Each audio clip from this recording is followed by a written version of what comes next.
You have a dozen different versions. Any version of the Bible where Jesus says, I'm God, I said, I'm prepared to accept him as God. Where Jesus says, worship me, I'm prepared to worship him. Show me in your book, your Burhan. So he's asking me, you mean to say it's not there? I said, you show me. Because Allah shows in the Quran that he never made any such claims. So it's such a fantastic way. Wallah, it is so easy and so pleasant. It's like a game of chess, intellectual chess. You are playing with him and you are always on top. Well, before I ask my question, I have to thank the chairman and the man, that's Brother Didat, who is actually organizing this. Or trying to. I think if they remove that, you'll have a better contact with the mic. Exactly. Yes. Yeah. That's right. Right. Well, I'm a Christian. I'm a Ghanaian. I have been actually looking or fighting to know the truth because I believe that we've all been destined to a life, and after that we have to pay for whatever we do on this earth. And when I came here about a year now, I have been actually struggling, and incidentally I had an address and I wrote to Saudi, and incidentally all the pamphlets he mentioned, I've got all, and I read them all. But I got one or two questions to ask. And that is first, it's on who moved the stone. And in fact, I really enjoyed everything there, but the only thing which baffles me is, was it really that Christ died and his body was being removed from where he was placed? Because I couldn't just get that portion properly. So I'm very glad that the man who wrote it is he himself is here. He will enlighten me about that. The brother from Ghana is referring to this little stone. This one here. It says here, who moved the stone? You see, the Christian world is intrigued. For 2,000 years, they are worried. Who moved the stone? It's not the Kaaba stone.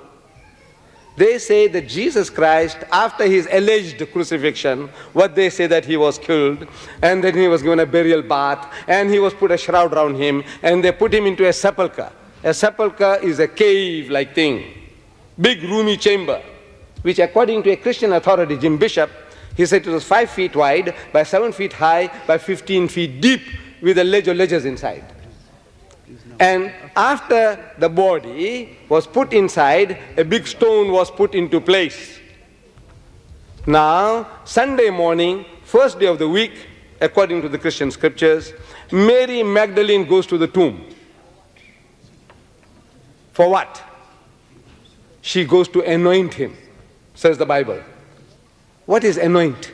Anoint comes from the Hebrew word masaha, Arabic masaha, which means to rub, to massage, to anoint. That's what she went to do. So we are asking our Christian friends, do Jews massage dead bodies after 3 days? Do they? They said no. Do Christians massage dead bodies after 3 days? They said no. We Muslims, we are the closest to the Jew in our laws and regulations. Do Muslims massage dead bodies after 3 days? The answer is no. Then why would this Jewess want to go and massage a dead rotting body after 3 days? You know, within 3 hours, rigor mortis sets in, the hardening of the cells, the breaking of the cells. 3 days' time, the body starts fermenting from inside, rotting from inside. Such a rotting body, if you massage, it falls to pieces. Does it make sense that she's going to go and massage a dead rotting body? But she's worried. She is worried. He said, now how am I going to get to him? Because there's a stone there that was placed.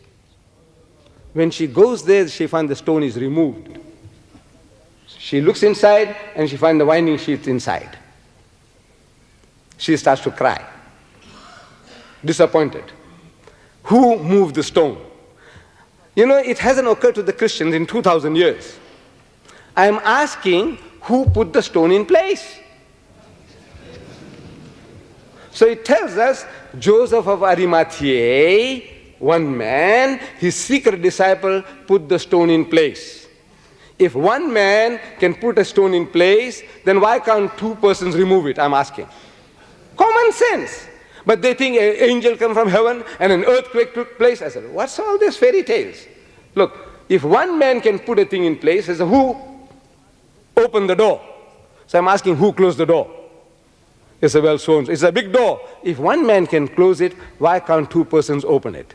As simple and easy as that has kept the Christians busy for 2,000 years. They're still wondering who moved the stone. I give the answer in this little this little pebble.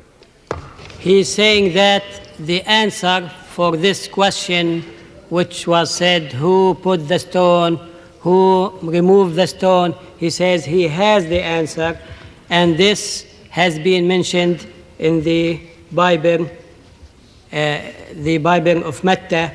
He gave the pages 38 to 40, and he says this is very well known that Jesus Christ, he stayed 1 day and 2 nights, and then he was taken, or he was gone Sunday. He also says that Prophet Muhammad, it is known that he stayed in the cave with Abu Bakr radiallahu anh for 3 days. So he says, why did you not ask Swagart when you were talking to him about the many times that Prophet Muhammad was mentioned in the Bible? I don't see any connection whatsoever. You know, I'm amazed. I don't know whether, there's a saying, running with the hare and hunting with the hound. I just can't make out whether you are a fish or a fowl. Whether you are a Christian or a Muslim. What are you? Are you Muslim? You're a Muslim. MashaAllah. MashaAllah. You see, in a debate, you are given certain amount of time. In a debate, any debate, you are given certain amount of time. 50 minutes here, 50 minutes there. 10 minutes there, 10 minutes there. That is a debate. Now, you can't start speaking about the whole world, about the whole Bible. Nobody can. You can't start touching each and everything. We had a debate with another Christian, Professor Clark, in the Royal Albert Hall. That was in reference to this, what you have read now. You see, the Jews came to Jesus and they said, Ya muallimu nuridu an nara minka ayatan. Now you might think I know Arabic, and I don't know Arabic. I learned this from the Arabic Bible, you see. Ya muallimu, Matthew chapter 12, verses 38, 39, 40.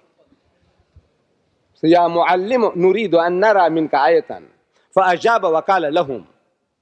And he said, Jilun shirrirun wa fasikun yatlubu ayatan. He said, an evil and adulterous generation seeketh after a sign. Wala tu'ta lahu ayatan. But there shall no sign be given unto it. Illa ayata yunan nabi. But the sign of the prophet Jonah. لأنه كما كان يونان في بطن الحوت 3 أيام و3 ليال. For as Jonah was 3 days and 3 nights in the belly of the whale, hakaza, just like that, hakaza yakunu ibnul insanu qalbil ardi 3 أيام و3 ليال. Now, when you analyze that, Jesus said, for as Jonah was 3 days and 3 nights, so shall the Son of Man be 3 days and 3 nights. No Christian on earth can justify 3 and 3. Never. You see? And that is now this little another pebble, another stone. You remember I told you the stone that Dawud picked up? Yeah, this little 12 page. You get this, you master this, and I tell you, you can crack his skull, the Jalut, whether Swagat or Swagat's father. Was it really that Christ Jesus wasn't crucified? He never died? And how can we prove this? Because this is the only thing which is actually, excuse me, protecting me or trying to retard my progress to become a Muslim. All my students, I'm sure some of them are here, they know of my ambition. But my aim and the truth is what I'm looking for. Because I believe a day will come I must stand by the judgment throne to actually testify all what I've done on earth. But how am I going to find that truth? Because it has been told that we the Christian, believe that Christ died and rose to show to the world that after death there is life. This is the proof. But if I can just have that, hallelujah, I would turn tonight to be a Muslim. I prove this to you. The brother said, now if he can be made certain that this crucifixion didn't take place, he is prepared to accept Islam tonight. Let us see. Man says, I want to find the truth. But generally, they close their eyes, they say, I want to see the sun. And I don't see the sun because his eyes are closed. And he doesn't want to open the eyes. He's terrified to open the eyes. Nobody can help him. No million suns can help him to see the light if he keeps his eyes closed. But now, if he opens himself to say, let's have a look. What does the book say? The book says, Luke chapter 24, verse 36, that Jesus returns to that upper room where they had the Last Supper. The Christian knows what I'm talking about. Before his alleged crucifixion, Jesus went to that upper room in Jerusalem, and with his disciples, they had the Last Supper. So after his alleged crucifixion, Jesus returns after 3 days. And he goes into this room, and his disciples are there, 10 of them are there. And he wishes them in Hebrew, Shalom Aleichem, same as Salam Alaikum in Arabic. When he said, peace be unto you, Salam Alaikum, his disciples were terrified. So I'm asking my Christian brothers, why were they terrified? They were affrighted because they thought he was a spirit. Am I quoting correctly your scripture? Yes. So I'm asking, did he look like a spirit? Did he look like a ghost, a spook? They said no. Then I said, why should they think the man is a spirit when he didn't look like one? Christian gets puzzled because they say they thought that he was a spirit. So I said, you see, the reason is that the disciples of Jesus, his Hawariyun, they had heard from hearsay, people talking, that the master, Jesus, was hanged on the cross. They had heard from hearsay, people talking, that he had given up the ghost, his spirit had come out, he had died. They had heard from hearsay, people talking, that now he's dead and buried for 3 days. All the knowledge is from hearsay, people talking, because Mark chapter 14, verse 50, he tells us that at the most critical juncture in the life of Jesus, all his disciples forsook him and fled. All. So I'm asking, does all mean all in your language, you Englishman? He said yes. So they were not there. All the knowledge from what they heard. So on hearsay knowledge, if you know about a man who is dead and buried for 3 days, you expect him to be stinking in his grave. Am I right? After 3 days, the man should be stinking in his grave. Such a person you see, naturally you are terrified. Because you think he's a spook, a ghost, a spirit. So Jesus wants to assure them that he's not what they are thinking. They are thinking he has come back from the dead, resurrected. So he says, Unzuru ila yadayya wa rijlayya. Says, behold my hands and my feet. Inni ana huwa. I am the same fellow man. What's wrong with you fools? Can't you see? Inni, most certainly I, ana huwa. Husuni wanzuru. Say, handle me and see. فَإِنَّ الرُّوحَ لَيْسَ لَهُ لَمٌ وَإِزَامٌ. For a spirit has no flesh and bones, as you see me have. And they felt him. And they believed not for joy. Means they were overjoyed. And wondered, what happened, man? We thought the man was dead and buried. So he says, to assure them further that this is not what they're thinking, he says, أَإِنْدَكُمْ هَاهُنَا طَعَامٌ. Have you got here anything to eat? فَنَاوَلُوهُ جُزْءًا مِّن سَمَكٍ وَشَيْئًا مِّن شَهَدِ عَسَلٍ فَأَخَذَ وَأَكَلَ قُدَّامَهُمْ. And they gave him a piece of broiled fish and a honeycomb. And he took it and he ate in the very sight to prove what? There is a ghost. He's a spook. He's a spirit. What is he proving? I'm a same fellow man, damn fools. What are you afraid of me for? This is what he's proving to them. He's telling them that he's not what you are thinking. And yet you said, no, he is. He said he's not a spirit. You say he is. Amazing. Amazing sense of logic reasoning. The man is telling you, I'm not. You say he is. Jesus says, I'm not God. I'm a servant of God. You say, no, he's God. Jesus says, I don't know about the Yawm al-Qiyamah. They say, no, he knows. Jesus says, I can't do everything of my own self. He said, no, he can do everything. I said, what's wrong with you people? The man is telling you, I don't know. The man is telling you, I'm the same fellow. And you say, no, he's a spirit. He says, he's not a spirit. You say, he's a spirit. I want to know whether you understand English. I don't know Ghanaian, otherwise I told you in the Ghanaian language. Okay? A spirit has no flesh and bones. Why does he tell you a spirit has no flesh and bones? Look, it's an axiomatic truth. Everybody agrees, whether Hindu, Jew, atheist, agnostic, spirit has no flesh and bones. So why must he tell you that? Because you are thinking that he is. He said he is not that. And he's eating broiled fish and honeycomb. Do resurrected bodies eat broiled fish and honeycomb? Do they? That when we wake up, Yawm al-Qiyamah, everybody eating broiled fish and honeycomb? Is that what it is? So what is this? The man is telling you he is not, and you say, no, he is. I said, this is this. The Quran discussed. Jesus said, seeing they see not, hearing they hear not, neither do they understand. The Quran confirms that. It's a summum bukmun umyun fahum la yarji'un. Deaf, dumb and blind, they will not return to the path. If you want to see, the signs are there. This booklet is here. I don't know whether you got this, crucifixion or crucifixion. Have you got this?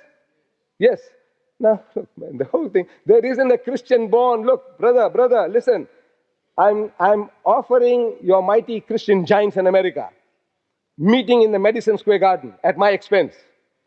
You get me Jerry Falwell or Pat Robertson or Billy Graham, and I will give you $10,000 present. If you can make any one of those to agree to discuss this with me in America in Madison Square Garden, I will give you as a present $10,000.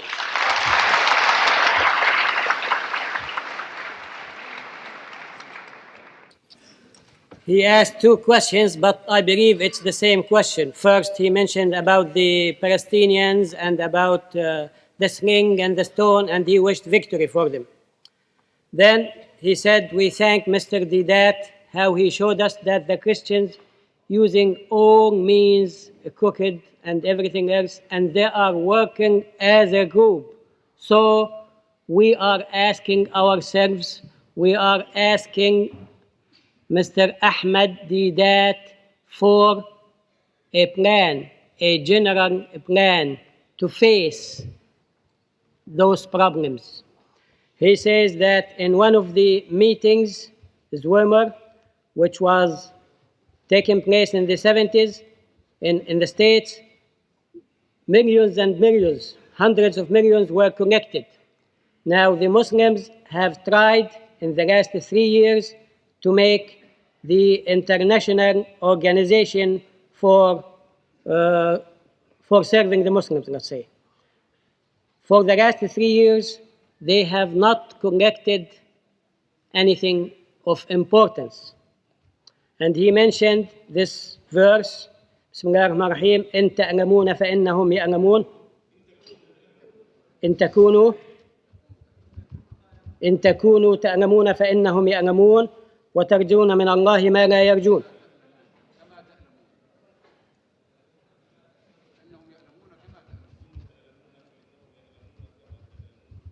بسم الله الرحمن الرحيم إن تكونوا تألمون فإنهم يألمون كما تألمون وترجون من الله ما لا يرجون. If we can try to say the meaning of this, now for the non-Muslims, if we as Muslims are feeling difficulties and pain when they are in the same position, and we expect from Allah more than they do, so why not be patient and not put the plan and start working? We are asking Mr. Didat for this, and we want something like a group, like a school. So the effort should not be individual. It should be something lasting and something that the others can share, and the responsibility can be given on almost everybody.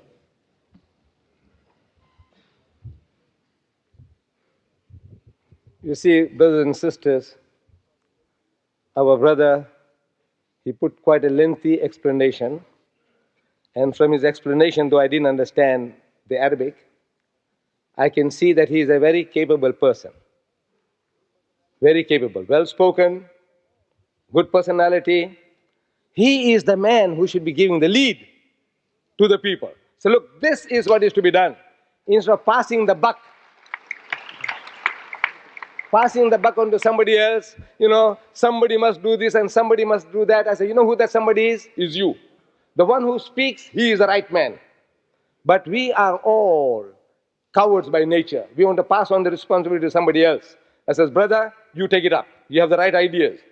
We, in our own little way, in my country, regarding the Palestinian problem, we started a movement. I don't know you have received this already or not. You see, this one here. You see the picture of a Palestinian boy, child, being snatched away from the clutches of the Jews. And the mother is trying to save the child. And you see some girls with open mouths, gaping, terrified, looking on. When I saw that picture, it made me cry. There were other pictures I had seen, atrocities, that made me angry. It's quite a different emotion. Anger is different from pity, sympathy, emotions. You break down, you cry. That's different from anger. This thing made me cry. Then here on this pamphlet that has been given to you, is a statement by a Jew. He says some beautiful things against the Jews.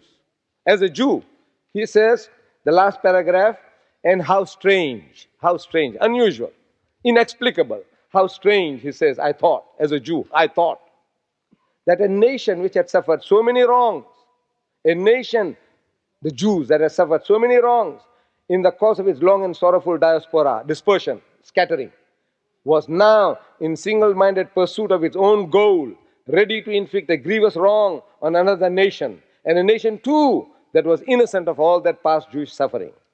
Such a phenomena, I knew, was not unknown to history, but it made me nonetheless very sad to see it enacted before my eyes. Now when I read that, that also made me cry.